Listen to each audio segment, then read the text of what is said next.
मुलांच्या आवडीचा पदार्थ आणि अगदी पटकन कमी वेळात बनून तयार होणारा असा एक पदार्थ तुमच्याबरोबर आज शेअर करते. तर इथे की नाही मी दूध उकळत ठेवलेलं आहे. त्याच्यातलंच थोडंसं दूध एका बाउलमध्ये काढून घेतलं आहे. त्याच्यामध्ये 2 चमचे कस्टर्ड पावडर जी शॉपमध्ये इन्स्टंट भेटते, ती मिक्स करून घेतलेली आहे. दुधाला उकळी आल्यानंतर आपण जी पावडर मिक्स करून घेतली होती दुधामध्ये ती टाकून घ्यायची आणि 2 ते 3 मिनिटं दुधाबरोबर ही पावडर उकळून घ्यायची आहे.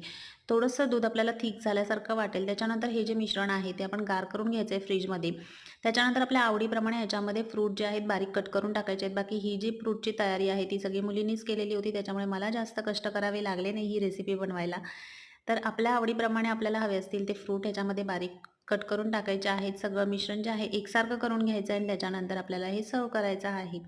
खूप कमी वेळेत होणारा, अगदी सुंदर आणि छान चवीला लागणारा असा पदार्थ आहे. नक्की ट्राय करून बघा. मुलांच्या पार्टीसाठी सुद्धा आपण हा बनवू शकतो. तर व्हिडिओ कसा वाटला नक्की कमेंट करून सांगा आणि आवडला असेल तर लाईक, शेअर अँड सबस्क्राईब.